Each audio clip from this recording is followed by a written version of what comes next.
سبا پاکستان کې دا ټرند دی چې خلک زی ادیروتا او التا تلاوتونه کوي سورته یاسین سره. نو آیا قبرونو خواته تلاوت کول څنګه دي؟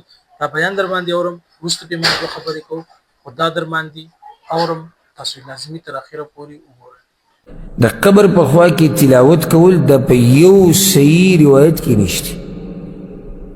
د پیغمبر صلی الله علیه وسلم نه ثابت، د صحابه کرامو نه ثابت، بلکې دا بعض د مذهبونو چغې ډېرې وایي، مذهب کته او مذهب بره.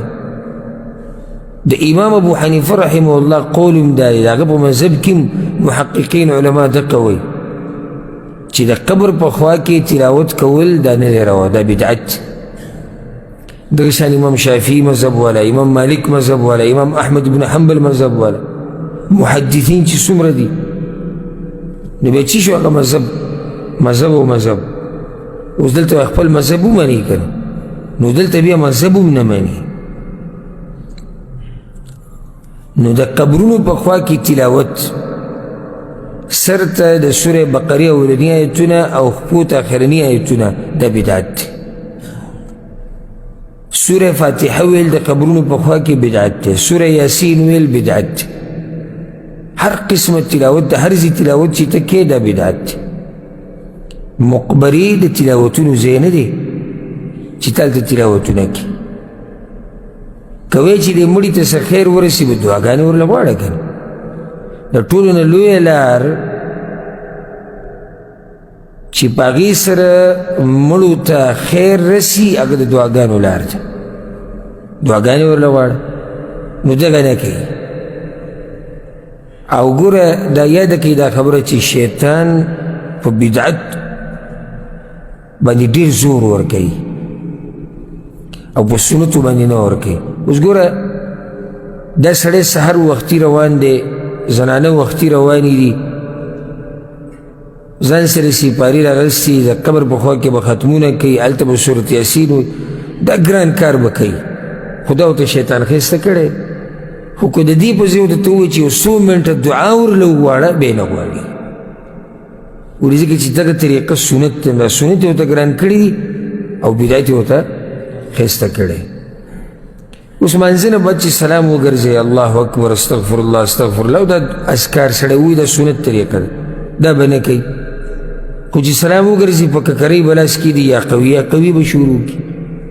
ګوره د دې اهتمام کوي، د دې نه کوي. هغه کوم چې بدعت دی په هغې پورې نښتی او کوم کار چې د پیغمبر نه ثابت دی هغه نه کوي، ځکه چې شیطان هلته دغې له زور ډېر ورکوي او د عمل یې ورته ښایسته کړی دی.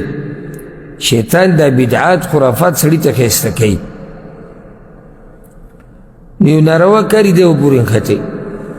خو چې کله یو کار د پیغمبر نه ثابت وي بیا پکې دی سستی کوي یا کوي یې نه بلکل.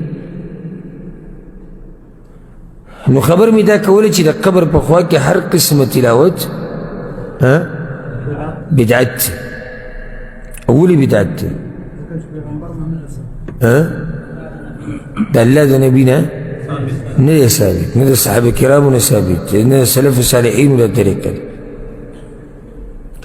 پیغمبر صلی الله علیه وسلم یو حدیث کې وی د خپلو کورونو نه مقبرې مه جوړوئ، تلاوت پکې کوئ. دینه دا خوازی شو چې تلاوت په مقبرو کې نه کېږي، د کورونو مقبرې مه جوړوئ، تلاوت پکې وی کوئ. خوازی دی چې کور کې ته تلاوت نه کوې، مقبره ته جوړه شو چې مقبرو کې تلاوت نه کېږي. نو په قبرونو باندې تلاوت ته په صحیح حدیث کې نشته او نه په موقوف روایتو کې، نه صحابه کرامو نه دی ثابت چې هغوی دا کار کړی. چې هغوی یو کار نه دی کړی، پیغمبر یو کار نه کړی، ما ورته یې څنګه کوو بیا؟ ښه دا و د شیخ صاحب ډېر اهم او قیمتي بیان چې تاسو واورېدو چې د قبر په خوا کې تلاوت کول بلکل نشته دی. لازمي چې مذهب کوي، نو په څلورو مذهبو کې هم تلاوت نشته دی.